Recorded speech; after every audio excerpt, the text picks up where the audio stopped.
Good morning. आज का question है हमारा, बहुत ही जरूरी है, वेरी इंपॉर्टेंट क्वेश्चन है, पेपर में आता रहता है।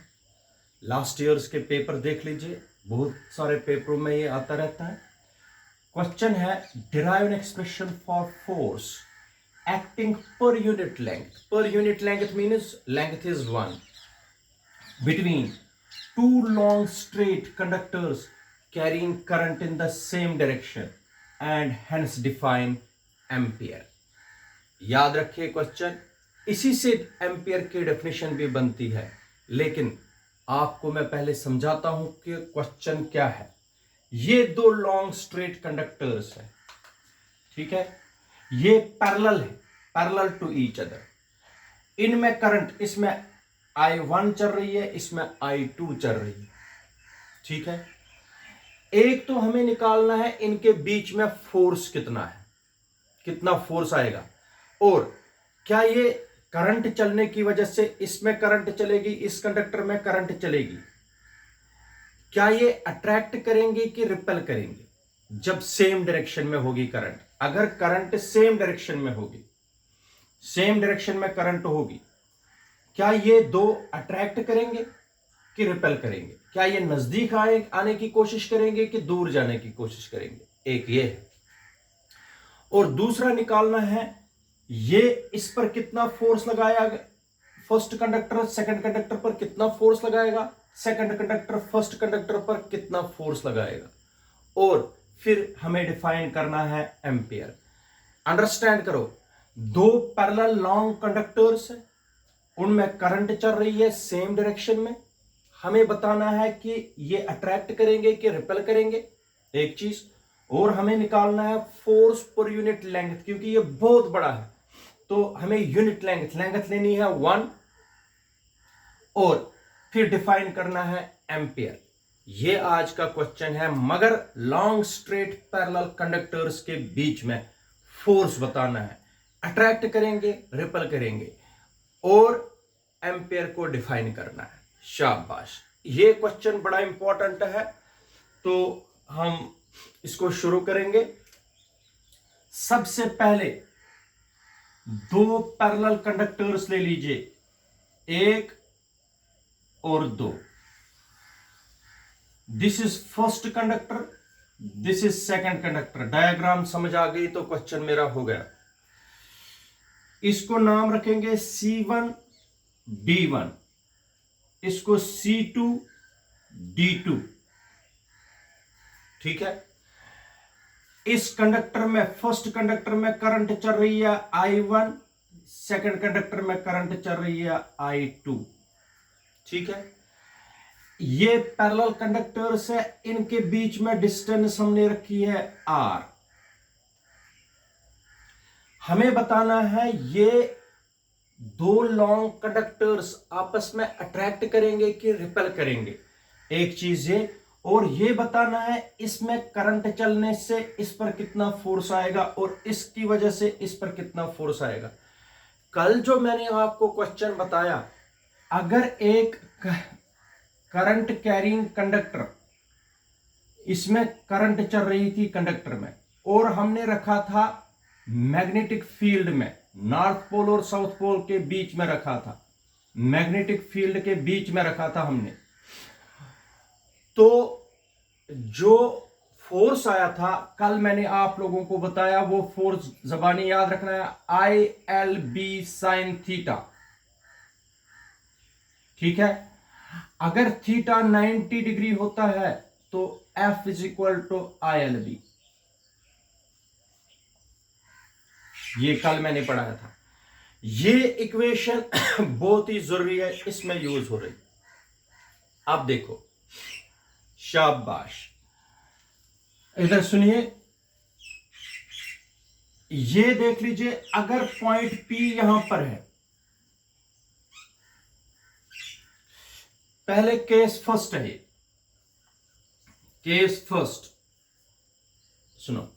मैग्नेटिक फील्ड जब करंट इसमें चलेगी I1, कंडक्टर फर्स्ट में क्या चल रही है, करंट I1, इसके अराउंड मैग्नेटिक फील्ड होगा in the form of concentric circles, ऐसे दिखाने हैं। ये सर्कल्स तब तक बनाते रहना है जब तक पॉइंट पी तक पहुंचेंगे। इधर सुनो, शाबाश, ये देख लीजिए, पहुंच गए हम पॉइंट पी तक। अब इस मैग्नेटिक फील्ड की direction right hand thumb rule देता है। राइट हैंड थंब रूल आपको पता है, मैग्नेटिक करंट ऊपर चलती है, तो मैग्नेटिक फील्ड की डायरेक्शन टिप्स ऑफ फिंगर्स अंदर की तरफ जा रहे हैं। इसका मतलब मैग्नेटिक फील्ड ऐसे है, ऐसे है, और यहां पर अंदर की तरफ है। This is magnetic field. ये किसका मैग्नेटिक फील्ड है? ये मैग्नेटिक फील्ड किस कंडक्टर का है? कंडक्टर फर्स्ट का, इसलिए इसको रखूंगा B1 वेक्टर। ये मैग्नेटिक फील्ड अंदर की तरफ है, और मैग्नेटिक फील्ड और इसके बीच में, कंडक्टर और मैग्नेटिक फील्ड के बीच में 90 डिग्री है। मैग्नेटिक फील्ड पेन मान लीजिए, ये मैग्नेटिक फील्ड है, ये अंदर की तरफ जा रहा है। लेंथ ऑफ द कंडक्टर ये ऐसे है, तो इनके बीच में थीटा 90 डिग्री है। शाबाश। अब देखो पॉइंट पी पर, पॉइंट पी कितनी दूरी पर है? आर की दूरी पर। हमने क्वेश्चन किया है magnetic field at point P due to long straight conductor, ampere circular law में मैंने पढ़ाया हुआ है, इक्वेशन आपको पता है।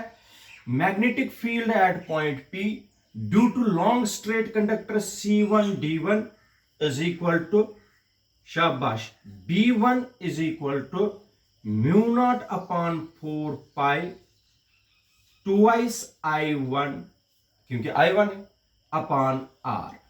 ये इक्वेशन हमने पढ़ी है लॉन्ग स्ट्रेट कंडक्टर में। This is equation number first. इसका मतलब इस कंडक्टर की वजह से पॉइंट पी पर कितना मैग्नेटिक फील्ड आ गया, that is mu naught upon 4 pi twice I1 upon R।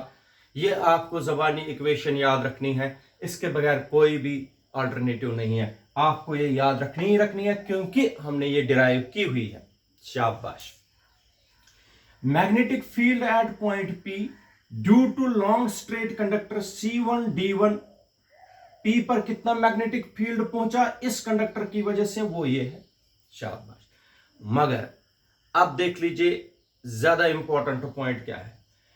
Conductor C2 D2, पूरा कंडक्टर, इधर देख लीजिए, ये मान लीजिए ये है कंडक्टर C2 D2।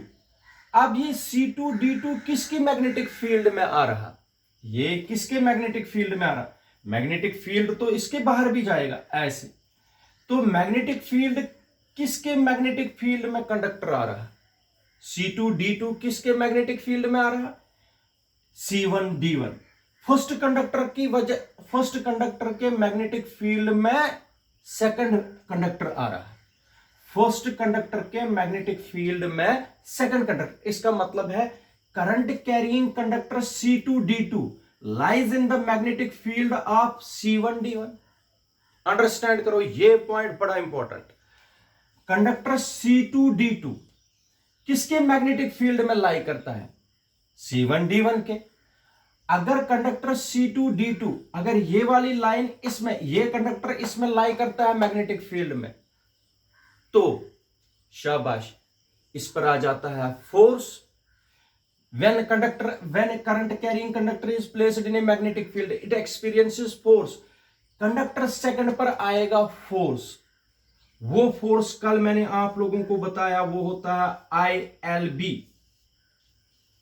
ILB। मगर एक चीज, साइन थीटा तो 90 है, बी और लेंथ के बीच में, एल और बी के बीच में 90 डिग्री का एंगल है, जो मैंने अभी समझाया, साइन 91 है, ILB आ गया। अब इधर देख लीजिए, फोर्स किसका है, किसकी वजह से? फोर्स किस कंडक्टर पर है? सेकंड कंडक्टर पर है। Force acting on second conductor, लिखा मैंने 2।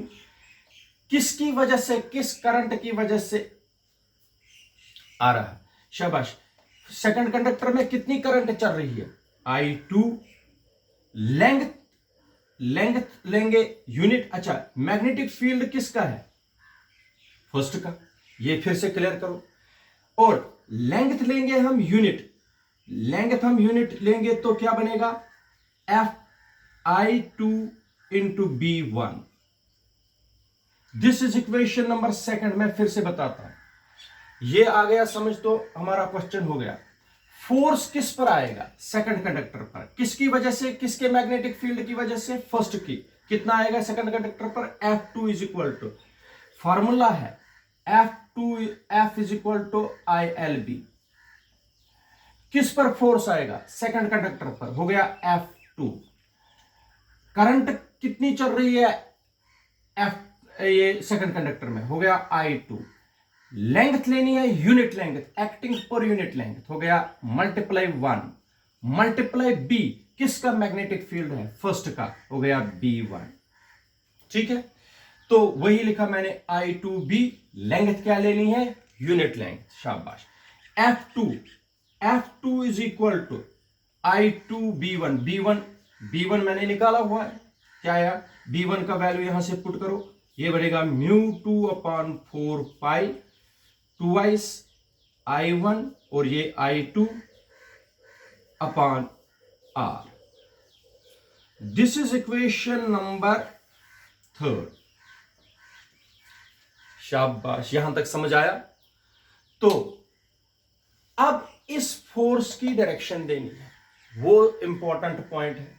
इस फोर्स की डायरेक्शन दे दीजिए, शाबाश। देखो कैसे डायरेक्शन देनी है, डायरेक्शन देनी है फ्लेमिंग्स लेफ्ट हैंड रूल से। डायरेक्शन आनी चाहिए आपको। मैग्नेटिक फील्ड कहां जा रहा है, इधर देखो, पॉइंट P पर मैग्नेटिक फील्ड जा रहा है अंदर की तरफ। ये मैग्नेटिक फील्ड की डायरेक्शन देता है, ये करंट की डायरेक्शन और ये फोर्स की डायरेक्शन। ये जाता है मैग्नेटिक फील्ड अंदर की तरफ, हो गया मैग्नेटिक फील्ड। करंट जा रही है ऊपर की तरफ, करंट जा रही है ऊपर की तरफ। थंब कहां गया, थंब गया कंडक्टर फर्स्ट की तरफ, इधर देख लीजिए। Thumb gives the direction of force, it gives the direction of magnetic field, it gives the direction of current. Current ऊपर, मैग्नेटिक फील्ड अंदर और थंब इधर की तरफ। इसका मतलब इस कंडक्टर पर फोर्स जो आएगा, F2 वेक्टर जो होगा, वो होगा कंडक्टर फर्स्ट की तरफ। याद रखा, वेरी गुड। ये हो गया केस फर्स्ट। केस सेकंड में यहां पर आप कराऊंगा, इसको छोड़ दीजिए इस डायग्राम को। अब देखो, फिर से कंडक्टर लेना है, कंडक्टर लेना है C1D1 और यहां पर लेना है कंडक्टर C2D2। शाबाश। इस कंडक्टर में चल रही है I2 करंट, इसमें चल रही है I1 करंट। देखिए, अंडरस्टैंड करो, इस वक्त मैग्नेटिक फील्ड हमें इसका दिखाना है, सेकंड कंडक्टर का मैग्नेटिक फील्ड दिखाना है, इस पॉइंट P तक लाना है। अब कंडक्टर, अब पॉइंट P, पहले हमने पॉइंट P कंडक्टर सेकंड पर रखा था, केस सेकंड में पॉइंट P किस पर रखना है, शाबाश, कंडक्टर फर्स्ट पर। और ये मैग्नेटिक फील्ड जो है सेकंड कंडक्टर का, ये पहुंचाना हमें है कंडक्टर फर्स्ट तक, ऐसे ऐसे पहुंचाना, शाबाश। अब ये मैग्नेटिक फील्ड किस कंडक्टर का है, सेकंड कंडक्टर का है, वही पहुंच गया किस कंडक्टर तक, P तक। अब आप लोग देख लीजिए, पहले मैग्नेटिक फील्ड यहां से अंदर जाएगा, राइट हैंड थंब रूल लगा के, और यहां से बाहर आएगा, यहां से बाहर आएगा। पॉइंट P पर मैग्नेटिक फील्ड होगा इधर की तरफ, B2 वेक्टर, बाहर की तरफ। और वो कितना होगा, वो B2 कितना होगा, शाबाश, वो होगा B2 μ0/4 पाई 2 I2, बिल्कुल इसको देख के, upon R। This is equation number 4। शाबाश। आप सिमिलरली भी लिख सकते हो, फोर्स बराबर इतना ही आएगा, शाबाश। F1 किसके बराबर आएगा, फोर्स एक्टिंग ऑन कंडक्टर, वो आएगा I1B2, क्योंकि मैग्नेटिक फील्ड B2। तो ये लगा दीजिए, ये फिर से आएगा F1 is equal to mu naught upon 4 pi twice I1 I2 upon R। इसका मतलब जितना फोर्स ये कंडक्टर, ये वाला मैग्नेट, इस कंडक्टर का मैग्नेटिक फील्ड इस पर लगाता है, इस कंडक्टर का मैग्नेटिक फील्ड भी उतना ही फोर्स फर्स्ट कंडक्टर पर लगा रहा है, लेकिन डायरेक्शन अलग अलग होगी। अब देखो इस पॉइंट पी पर देख लीजिए, इस पॉइंट पी पर मैग्नेटिक फील्ड तो बाहर की तरफ, आप लोगों की तरफ मैग्नेटिक फील्ड है, करंट जा रही है ऊपर की तरफ, थंब कहां की तरफ गया, पॉइंट पी पर, वो इधर की तरफ गया, कंडक्टर सेकंड की तरफ। इसलिए इस पर फोर्स जो होगा वो होगा F1 वेक्टर। इसका मतलब हो गया फोर्स, जितना फोर्स का F1 और F2 का मैग्नीट्यूड तो सेम है, जितना फोर्स कंडक्टर सेकंड पर लग रहा है कंडक्टर फर्स्ट की वजह से, उतना ही फोर्स कंडक्टर फर्स्ट पर लग रहा है कंडक्टर सेकंड की वजह से, और दोनों फोर्सेस का मैग्नीट्यूड सेम है। इसका मतलब है जितना फोर्स इस कंडक्टर पर लग रहा है कंडक्टर सेकंड पर लग रहा है कंडक्टर फर्स्ट की वजह से, तो दोनों फोर्सेस आपस में, ये इधर की तरफ खींच रहा है, ये इधर की तरफ खींच रहा है, आपस में खींच रहे हैं, तो दो कंडक्टर आपस में अट्रैक्ट करेंगे और नजदीक आएंगे। Hence when two parallel conductors carrying current in the same direction they attract each other. क्या करेंगे, याद रखना, जब सेम डायरेक्शन में करंट होगी तो दो कंडक्टर्स आपस में अट्रैक्ट करते हैं। Similarly we can prove that अगर करंट अपोजिट डायरेक्शन में होगी तो वो रिपल करेंगे। याद रखना, when two parallel conductors carrying current in the same direction they attract each other, and when they carry current in the opposite direction they repel each other। इसका मतलब इस वक्त अगर करंट सेम डायरेक्शन में, दो कंडक्टर्स नजदीक आएंगे, अगर अपोजिट डायरेक्शन में करंट होंगे तो दूर जाएंगे। याद रखना, किस फोर्स से खींचे चले आते हैं दो conductors, that is mu naught upon 4 pi twice I1 I2 upon R। याद रखना, अब हमें इसी क्वेश्चन के बेसिस पर एम्पियर को डिफाइन करना है, जो आप लोगों ने 11th में भी किया है, वो मैं अब दिखाता हूं एम्पियर कैसे डिफाइन करेंगे। बड़ा इंपॉर्टेंट टॉपिक है, शाबाश। इधर देख लीजिए, अभी आप लोगों ने इक्वेशन निकाली, चाहे F1 या F की, हम F लिखेंगे, F is equal to mu naught upon 4 pi twice I1 I2 upon R। इधर देख लीजिए, दिस इज फोर्स एक्टिंग पर unit length, per unit length, force acting पर यूनिट लेंथ। फोर्स एक्टिंग पर यूनिट लेंथ का मतलब हो गया फोर्स अपॉन लेंथ, हो गया न्यूटन पर मीटर, यूनिट बनेगा। फोर्स एक्टिंग पर यूनिट लेंथ न्यूटन पर metre. This is equation number first. इधर देख लीजिए, let I1 is equal to I2 is equal to 1 ampere। I1 is equal to I2 is equal to 1 ये 1 ampere each रखी, ठीक है। और R is equal to 1 metre distance. इधर देखो, ये दो कंडक्टर्स है, इसमें करंट I1 और I2, हमने दोनों करंट 1 एम्पियर ईच, और इनके बीच में डिस्टेंस रखी 1 मीटर। शाबाश। तो म्यू नॉट सबको पता है, 4 पाई इंटू 10⁻⁻⁷, यहां पर वैल्यू लगा दीजिए। शाबाश, क्या आएगा, F will become 4 pi into 10⁻⁻⁷ upon 4 pi twice 1 into 1 upon 1 newton पर मीटर हो गया। F is equal to 4 pi cancel 2 into 10⁻⁻7 newton पर मीटर। ऐसे